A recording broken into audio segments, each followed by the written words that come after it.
Today I'm going to be talking about The Times I Knew I Was Gay by Eleanor Cruz. It's quite literally a story about the times she knew she was gay, and it's a memoir that goes through her life from her childhood until she has her first girlfriend.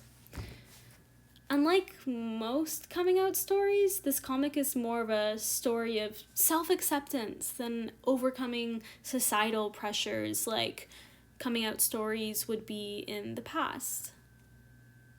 In this presentation, I'm going to be talking about where this book fits into queer culture, where queer culture was in the past, and who this book is really for. In this section, Eleanor breaks the fourth wall and stops the story for a moment to tell us that she never thought that she was in the closet.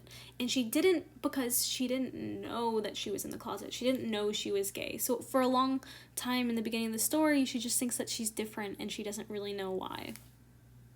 This is interesting because for the beginning of the book, it doesn't really feel like a queer story. It feels like a regular coming-of-age story. She doesn't have to sneak around with secret relationships, like there's no dark side. It's just like a happy kid experiencing life. She starts to notice that she's different, but she doesn't really know why. And I was reading some articles about how a lesbian story can be a bit different than a gay story because women are confused about whether they are attracted to men or they just like the approval that they receive from men. So we don't hear the cliche coming out story. We don't get all the classic tropes. We don't... I feel like this story is a bit more progressive since it was written by a lesbian, that we don't have to force certain queer narratives.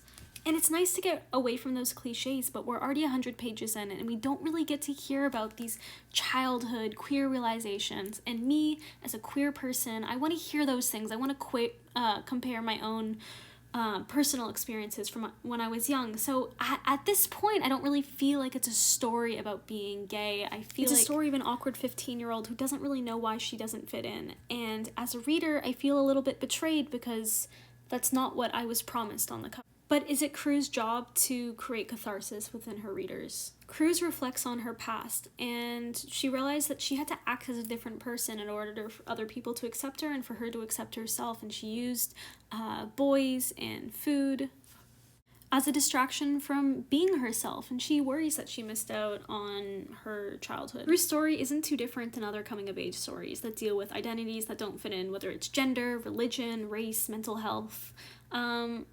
Before one is ready to come out, they will go at great lengths to conceal their identity and fit in because we just want to be approved by the people in our lives. And that's more important to us than having approval from ourselves. Cruz looks back in regret in this moment because she wishes that she could have just been herself when she was younger.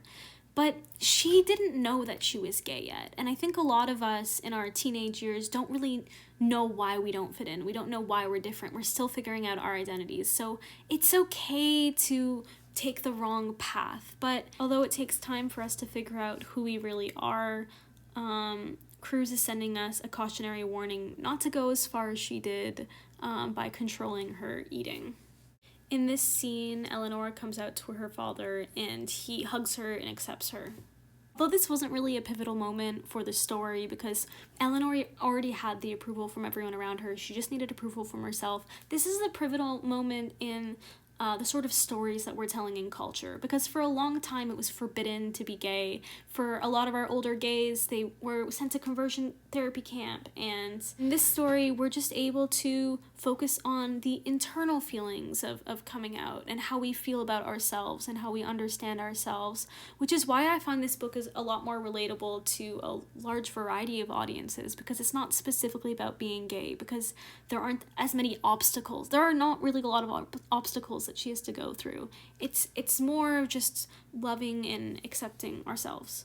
I'm excited that we're at a point in society where a coming out story can be light and easy and for pretty much all ages and all audiences. Gays have worked really hard to be accepted into society, and now we're going to be able to have more roles in media where being gay isn't a huge plot point, but rather the person's experiences and their surroundings can become the plot.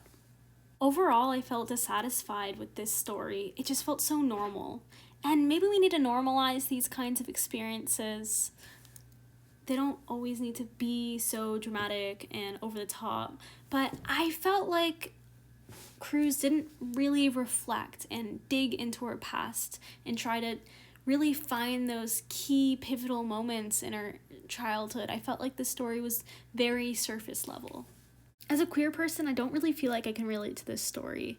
It didn't leave me with this feeling of catharsis, but because she didn't dig deep and ask herself these real questions about her queerness. And I thought that she was going to ask those questions because of the title.